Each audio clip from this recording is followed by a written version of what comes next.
Right here, we've got weekend estimates, and we get $23.25 million for Uncharted, retaining the number one spot at the box office this weekend, and Dog with $10.13 million. Those are both strong holdovers from last weekend, so we saw both movies and gave positive ratings to both movies on varying levels of enthusiasm. Miracle was a little bit more tepid. Me, who just wants to see movies that don't lecture me and tell me I'm an awful person, gave them high marks because I love movies that don't try to be something that they're not supposed to be. And Uncharted is not supposed to be anything other than an action thriller adventure story. And Dog is just a beautifully, semi-emotionally manipulative tale of man and beast that I quite enjoyed. So, well, it encourages people to adopt. Yes. Oh, I didn't. Plus, there's a military story in there that's not really strong, but a lot of military animals, or even police force animals, like a lot of them go through this because like they consider them not livable anymore because they already like did their service, but they don't think they're humane enough to survive in normal society. So that's a lot of a lawsuit waiting to happen too. I'm sure for that. It's probably more on legal terms than So like it encourages people to adopt these pets because they're the same thing like our wounded warriors or our veterans. Basically, they need somebody to love them and take care of them. Yes. We're also going to talk heavily about the upcoming The Batman, which they're really just screwing me over by naming it The Batman because all my words like we're going to talk about the upcoming The Batman, not upcoming Batman, the upcoming The Batman. It's the same thing with Suicide Squad. Yes, the Suicide Squad, and then the Suicide Squad. Oh my God. Warner Brothers, what you doing? Warner Brothers just wants people confused. Just make an Arkham movie.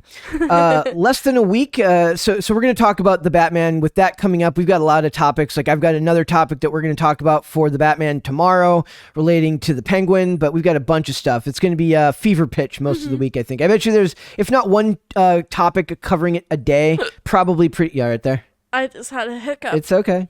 We'll probably cover it pretty extensively this week. So it says, less than a week ahead of the Batman's hugely anticipated theatrical rollout, major studios opted against releasing any new products in the theaters this weekend, allowing Sony's Uncharted to retain the number one spot in its sophomore frame with an estimated $23.25 million. Another holdover, the Channing Tatum dramedy, I love that term, dramedy, Dog, also showed strong legs in its second week with making $10.13 million. So that's really good. And the Foo Fighters horror comedy Studio 666 came out.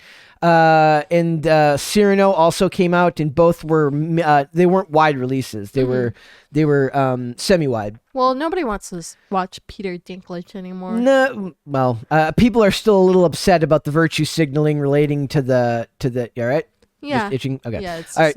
Okay. Like people are still a little bit angry about the virtue signaling, and he's always been kind of standoffish though. So that's like I try to not let it get me. I was never a huge Game of Thrones fan. I watched the first few seasons and never really cared after the Red Wedding. So after surpassing expectations last weekend with a solid $44.1 million 3-day tally, Uncharted held well in its sophomore frame with a 47% drop from its debut. That's not bad at all.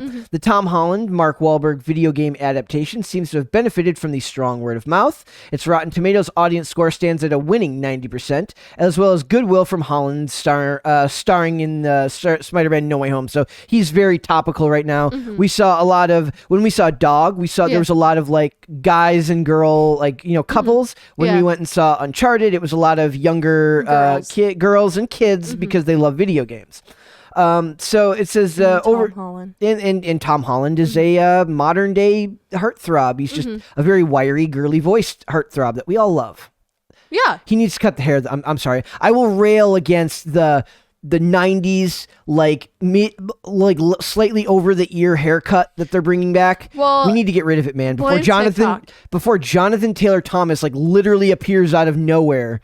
I don't think you know who Jonathan Taylor Thomas is. That? Oh my goodness. I'm searching this up. This is interesting. She's never seen Home Improvement, ladies and gentlemen. Oh, wait. Really? My goodness, I feel old. It's okay. Overseas, Uncharted grossed an estimated $35 million from 64 markets, so that's a strong showing. 4.4 million in the UK. By the way, that's only a 12% drop from the weekend previous. That's very, very good. 24.4 because it did 24.8 million last weekend. 4.1 million in France, 3 million in Australia, 2.6 million dollars in Germany. Very good showing overall, and it does get a China release on the 14th of March. I will say that I'm one of those people where, as much as I wish most of these studios wouldn't work with China due to the human rights abuses and all the things going on with in the socio-political sphere, I understand that in a global economy, business-wise, it's not realistic to believe that they're not going to do that all the time. For every movie that makes $1 billion without China, like The Joker, that's very rare.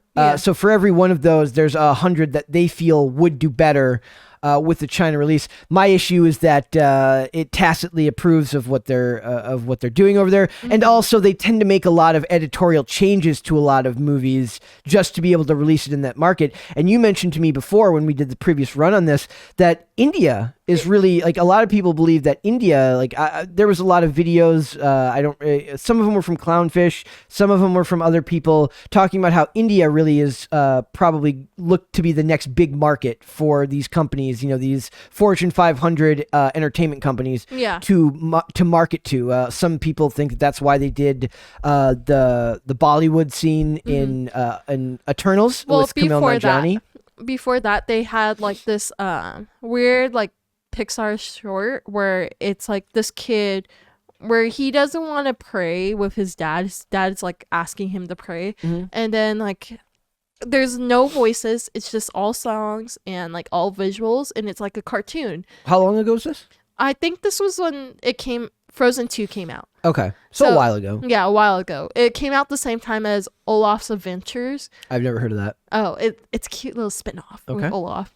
But basically they have like this little Hindi kind of Pixar short, and like he's imagining all the Hindu gods are actually superheroes. Okay. Yeah, so I thought that's when the start was, but then it disappeared, and then Eternals came and they did the whole Bollywood thing. Yeah. So I mean, I really would expect to see more of that, especially because I think you mentioned like India has the second largest population in the world. Yeah, right. Or number one is China, and then number 2 is India. Somebody can fact check us on that. I don't know if that's 100% true. Miracle might just be saying that. I don't know. I know India is heavily populated, so it's not hard to believe that that's a strong market that these huge companies that are looking for strong releases from their films to do. And like I said, China has its own box office. They had that one movie that did like way more, like their movies do very well in their, because it's local stuff, right? Just like our movies do better here than they do overseas. They have their own individual economy there as far as movies go, and very, very few American movies are allowed in on account of censorship from the Chinese Communist Party. Yep. So it is what it is, but I do want to talk about long-range predictions for the Batman, which have changed. Okay, let's say they haven't changed, but the early ones that I saw were about 130 to 150 million. Oh. Is it this one where I saw that? Yeah, okay, so, and it's dropped slightly. So it says, this is another Box Office Pro article. Now the 3-day opening prediction is 130 to 170 million. That's a 10% drop from what they were originally saying. And a total run of between 330 million to 475 million domestic. That's a 9% drop. But if you go up here to this article from Forbes, and I know he has more than a few issues with Scott Mendelsohn, so I don't know. But he's saying $80 million opening only. Oof. I don't know. I don't know which one to buy here. I do know that if we go back to the long-range pros and cons as to what they listed as the reasons that this movie will do well, I think that most of them are on par and are tracking. So it says Batman is inarguably one of the most valuable and reliable pop culture icons when it comes to the box office, evidenced by numerous blockbuster performances across multiple genres, generations of moviegoers. From Tim Burton in 1989, when I was only 3 years old, all the way to Batman vs. Superman in 2016. And I would also say that in most things, Batman he's the main character. In anything Justice League, if Batman's in there, he is going to be the focal point of the movie, at least as far as fan interaction. Advanced tracking, social media activity, and trailer imprints for the Batman are the strongest of any release, excluding Spider-Man No Way Home since the pandemic began. Preliminary metrics align closely with Captain Marvel, which scored the third highest March opening in history with $153.4 million 3 years ago.